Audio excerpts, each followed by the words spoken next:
Bonjour à toutes, bonjour à tous. Bienvenue sur 8 Mont Blanc à l'occasion d'un nouveau journal. Nous sommes aujourd'hui le jeudi 20 mars 2025 et au sommaire, ce soir, nous nous rendrons en vallée de Maurienne, le site sur lequel la falaise de la Pras continue son avancée. Sur place, les travaux avancent donc et notamment ceux de la galerie SNCF, nous le verrons. Puis nous prendrons la direction du domaine des Portes du Soleil à l'occasion du festival Rock the Piste. De nombreux concerts se déroulent toute la semaine pour le plus grand bonheur des skieurs. Les détails à découvrir dans quelques minutes. Mais on débute donc avec un chantier qui avance. Plus d'un an et demi après l'effondrement de la falaise de la Pras, les travaux de remise en état des infrastructures ferroviaires touchent à leur fin. Un chantier d'envergure où, après des mois de travaux et de sécurisation, les équipes des SNCF Trésor ont pu s'attaquer à la galerie ferroviaire, la dernière phase du projet. Voûte consolidée, rails remplacés et alimentation retrouvée, les trains pourront de nouveau relier la France et l'Italie à la fin du mois. Plus d'explications dans ce reportage de Jules Demeur. Il était encore inaccessible il y a quelques mois. Le tunnel ferroviaire, enseveli par tout un pan de la falaise de la Pras, menacé de s'effondrer. Cette galerie, située au pied de la montagne, servait de merlon, un barrage d'enrochement surmonté d'une fosse. Il permet de réceptionner les blocs de roches en cas d'éboulement, comme ce fut le cas en août 2023. Il faut imaginer qu'à la suite de l'éboulement, toute cette zone était complètement ensevelie par l'éboulement. Donc on avait des blocs ici, des blocs qui ont continué jusque sur la RD 1006 et dans l'Arc. Et donc ici on avait 15 000 mètres cubes de matériaux stockés sur la galerie, ce qui a apporté une surcharge qui a conduit à une déformation de notre ouvrage de la galerie de la voûte. Face au risque d'effondrement de la voûte, les équipes de SNCF Réseau ont attendu la fin de la sécurisation de la falaise pour pénétrer dans la galerie. Mais avant de s'atteler à la remise en état des installations ferroviaires, l'ouvrage a dû être consolidé. Toutes les traces blanches qu'on voit qui sont longitudinales, qui sont longilignes, ce sont des fissures millimétriques qu'on est venu injecter, qu'on est venu colmater pour rigidifier la structure de la galerie. Lorsqu'on avait le cône d'éboulement, on a eu de l'ordre de 20 mm de mouvement de la galerie ferroviaire. Avec le déchargement, la galerie est revenue à sa position initiale. Sur un total de 300 mètres de tunnel, seuls les 120 derniers mètres ont été endommagés par l'éboulement. Et avec la sécurisation de la voûte et de la falaise terminée, les ouvriers se sont attaqués ces dernières semaines à l'ultime phase des travaux, au niveau de l'entrée du tunnel. Ici, on a changé l'intégralité de la plateforme ferroviaire, donc le ballast, les traverses, les rails et également 150 mètres de caténaire, le fil de contact qui permet d'alimenter les trains. Si les derniers ouvriers sont encore à l'œuvre sur la reconstruction du couronnement du tunnel, cela ne devrait pas empêcher la reprise du trafic ferroviaire franco-italien le 31 mai prochain, après 18 mois de travaux. Place à présent à l'invité de la rédaction, car j'ai le plaisir en ce jeudi d'accueillir Guillaume Desmurs. Bonjour. Bonjour. Vous êtes journaliste, auteur, montagnard, spécialiste des sports d'hiver. En effet, c'est vrai que le public vous connaît déjà par vos livres, Une histoire du ski, Une histoire des stations de sport d'hiver, parus tous deux aux éditions Glénat, mais aussi pour votre roman paru il y a à peine un an, si je dis pas de bêtises, Saskia, aux éditions Guérin-Paulsen. Pour autant, vous êtes là aujourd'hui pour nous parler de votre dernière parution, Le Crépuscule des Jeux, enquête sur les JO de 2030, les JO d'hiver de 2030, pardon, qui est paru donc le 6 février dernier aux éditions Guérin-Paulsen. Il s'agit d'une investigation au cours de laquelle vous faites le point sur le contexte déjà dans lequel sont organisés ces Jeux, à savoir l'état de la montagne aujourd'hui, son devenir et surtout les rouages du Comité international olympique et les promesses de cette fameuse candidature. Alors tout d'abord, avant d'entrer vraiment dans le vif du sujet, à quel moment vous vous êtes dit qu'il serait intéressant de vous pencher un peu plus sur cette candidature et sur ce projet olympique?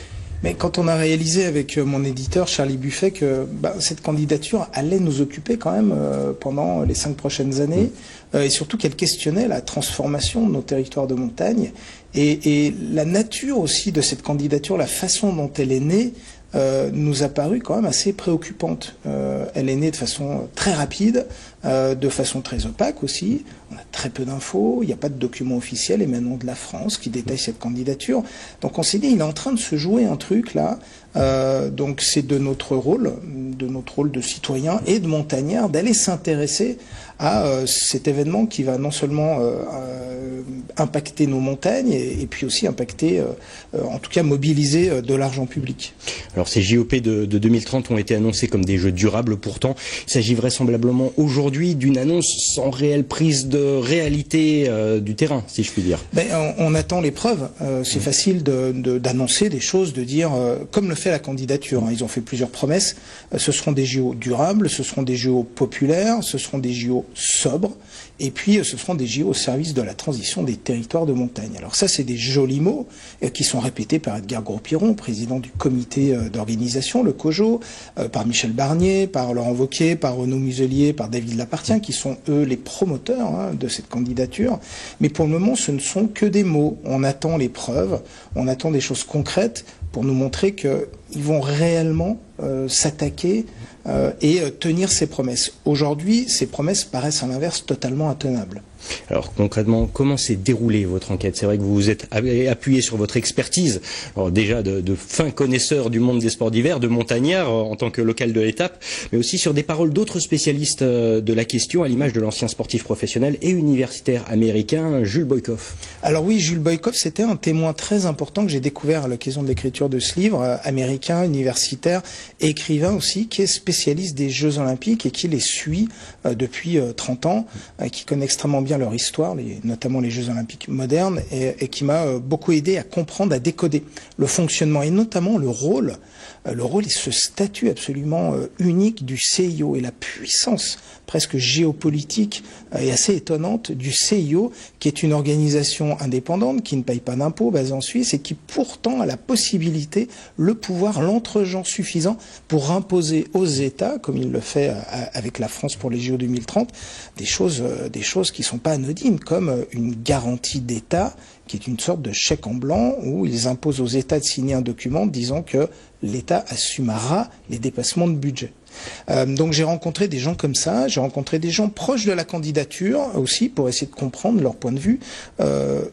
Les gens proches de la candidature ont tous souhaité, soit ils n'ont pas répondu, ils n'ont pas souhaité répondre, soit ils m'ont répondu de façon anonyme, ce que j'ai quand même trouvé assez particulier. Quand on défend un événement sportif, on ne souhaite pas se révéler son identité. J'ai aussi rencontré des sportifs, j'ai rencontré un économiste spécialiste des Jeux Olympiques, Vladimir Andreev.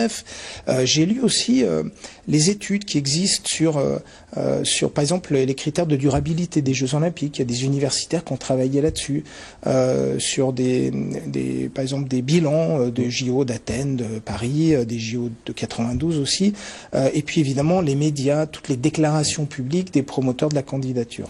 Alors là-dedans justement, et avec toutes ces sources, vous parlez dans votre ouvrage d'un triple déni sur cette candidature, un déni à la fois démocratique, climatique ou financier, vous venez d'en parler, et si je m'en voudrais de devoir résumer votre ouvrage en quelques phrases seulement, on compte en tout cas de nombreux points qui questionnent sur le dossier présenté par les Alpes françaises, et notamment une certaine opacité sur des points qu'on considère tous aujourd'hui comme essentiels. Ben oui, on va dire que cette candidature qui était extrêmement rapide, qui s'est décidée en tout petit comité, fait l'impasse sur les enjeux existentiels, importants et urgents que la montagne doit traiter. La montagne doit s'occuper de la transition énergétique, elle doit s'occuper de la décarbonation du transport, elle doit s'occuper de la ressource en eau. Je vous rappelle qu'en 2022, il y a eu des arrêtés préfectoraux limitant l'usage de l'eau. Est-ce qu'on aura de l'eau potable en 2030? Ça n'est pas de la science-fiction, ce sont les hydrologues que j'ai pu questionner qu'ils le disent. Il faut qu'on s'occupe du réchauffement climatique et de la crise climatique. On a, je vous le rappelle, un village alpin qui a quasiment été rayé de la carte, la Bérarde, par une conjonction d'éléments liés à la crise climatique.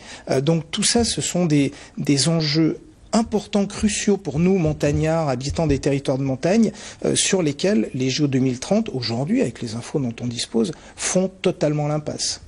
Tout au long de votre récit, vous établissez de nombreux parallèles assez évidents, somme toute, entre les JOP de 2030 et ceux de 92 à Albertville. Un moment fort, alors que vous aviez vécu à l'époque avec des étoiles dans les yeux. Aujourd'hui, on est d'accord, les temps ont changé et vraisemblablement les étoiles dans les yeux ne sont plus là. Mais non, alors pour moi c'est évident, même si j'apprécie les Jeux Olympiques, que j'ai beaucoup aussi apprécié les JO de Paris en tant que téléspectateur derrière mon écran. Les JO de 92, je les ai vécus comme montagnard, habitant de station de ski de Tarentaise, bénévole, et c'est vrai que c'était une telle fierté d'avoir ces JO. Je me souviens, et je commence le livre par cette scène, quand Antonio Samaranch, le président du CIO, prononce le mot d'Albertville. Donc il y avait vraiment une énergie qui était assez fantastique, et dont je me souviens encore, cette cérémonie d'ouverture à Albertville, on a tous les images en tête. Bon, aujourd'hui, le monde a changé. La montagne et les stations de ski et les territoires de montagne n'ont plus besoin des mêmes choses. Bon, on va refaire des JO quasiment à l'identique. Les JO n'ont pas changé. Le monde a changé. Les JO n'ont pas changé. Puis on a toujours Michel Barnier qui est là. Finalement, cette volonté olympique, aujourd'hui portée par les régions Auvergne-Rhône-Alpes et PACA, pourrait davantage en fait se rapprocher de celle de Denver, dont j'ai découvert l'existence dans votre ouvrage et qui s'est passée un petit peu entre les années 60 et 70. C'était un cas particulier. Alors, l'histoire de Denver, j'ignorais totalement cet épisode de l'histoire olympique et je l'ai découvert à l'occasion de l'écriture du livre et ça m'a paru très parlant pour comprendre ce qui se passait aujourd'hui. Rapidement, les JO d'hiver de Denver 76 n'ont jamais eu lieu. Attribué à Denver par le CIO en 70, il y a plusieurs associations de militants locaux dans le Colorado qui s'assemblent et qui disent « Nous ne souhaitons pas que de l'argent public soit utilisé, soit mobilisé pour ces Jeux Olympiques, on en a besoin ailleurs ». Et ils font un référendum qu'ils gagnent et l'État du Colorado était contraint de dire non, on ne dépensera pas d'argent public. Or, il faut le rappeler, le modèle économique du CIO ne peut pas tenir, ne peut pas fonctionner sans argent public. C'était le cas à l'époque, c'est toujours le cas aujourd'hui. Et ce qui est intéressant, et c'est pour ça que je passe un petit peu de temps et je consacre tout le dernier chapitre de mon livre à cet épisode-là, c'est que les justifications pour avoir ces JO et les jeux d'acteurs, business, politique, qui sont derrière à la manœuvre, sont exactement les mêmes qu'aujourd'hui. Et puis la dernière chose à retenir de cet épisode Denver 76, c'est que tout est possible. Tout est encore possible jusqu'en 2030. Merci beaucoup Guillaume Desmures de votre temps déjà, de votre disponibilité et des réponses éclairées sur un dossier qui n'est pas toujours évident pour les néophytes quand on est néophyte sur le sujet. Merci. On le rappelle, votre livre Le Crépuscule des Jeux, enquête sur les JO d'hiver de 2030, que vous avez juste là, est en vente dans toutes les bonnes librairies, et ce depuis le 6 février dernier. Merci beaucoup. Merci à vous. On reste encore un instant dans l'univers des sports d'hiver qui reste, nous venons de le voir, intimement lié au tourisme et à un modèle économique établi depuis de nombreuses années déjà. Je vous l'évoquais en titre, depuis dimanche dernier jusqu'à ce samedi, le festival Rock the Piste attire de nombreux skieurs et amateurs de musique sur les domaines skiables du Porte du Soleil. Organisé sur les territoires français et suisses, ce rendez-vous est devenu incontournable de la deuxième partie de la saison et propose des concerts directement sur les pistes. Ce mercredi, MC Solar s'est produit à Montrion devant un public de connaisseurs dont fait indéniablement partie Sébastien Germain. On regarde ce reportage. Dans sa très longue carrière, MC Solar s'est produit dans des grandes salles mythiques comme l'Olympia, dans plusieurs zéniths en France et même dans des arènes. Mais ce mercredi 19 mars 2025 restera comme une première pour le chanteur à l'occasion du festival Rock the Piste. Durant 1h20, entre deux pistes du domaine skiable de Montrion-les-Lins-d'Arrée, le rappeur a alterné entre classiques de son répertoire et nouveaux titres. Et dans ce panorama unique, on peut dire que son public a apprécié l'expérience. C'était magnifique, anthologique, historique. Moi, je suis conquis. Ça fait penser à Hayam au niveau des pyramides en Égypte. Là, c'est MC Solar à la montagne. Juste fou pour mes 40 ans. C'était top comme d'habitude quoi. En plus le temps est merveilleux donc c'était parfait. En pleine montagne, en pleine nature, il fait beau, il fait chaud, il n'y a rien de mieux pour un concert. MC Solar, c'est un des grands artistes français du rap. Ma génération, j'avais 13 ans que j'ai commencé à écouter MC Solar. C'est grandiose en plus, Panorama, Ciel Bleu, Tempête de Ciel Bleu. Et l'année passée, il y a eu Joey Star. C'est beau de voir des grands artistes français là au milieu de nulle part, où nous on vient prendre du plaisir, skier. Franchement c'est fun, c'est vraiment fun. Fondé en 2011 au cœur du domaine des Portes du Soleil sur les territoires français et suisses, le festival Rock the Piste s'est imposé au fil des années comme un rendez-vous incontournable de la fin de l'hiver, grâce à une formule assez singulière. L'ADN du festival, c'est des concerts sur des sites, je dirais, en altitude. On déplace des scènes, donc c'est lourd en logistique, pendant une semaine. On essaie de trouver des têtes d'affiche ou des groupes en devenir. Donc c'est pas facile. Donc c'est un travail d'une année, une équipe. Et aussi ça, je pense que c'est un événement qui fédère les équipes des stations, des pistes, des remontées mécaniques, des services techniques. Ça fédère vraiment tout le monde. Preuve du pouvoir d'attraction de l'événement, plusieurs grands noms, comme Chaka Ponk, Kezia Jones ou encore Eagle Eye Cherry, ont déjà performé sur les scènes du festival. Cette année, Morzine, Châtel, Montrillon et Morgin se partagent les festivités. La station suisse du Valais sera d'ailleurs l'hôte des 4 derniers concerts prévus vendredi et samedi dans le cadre du festival.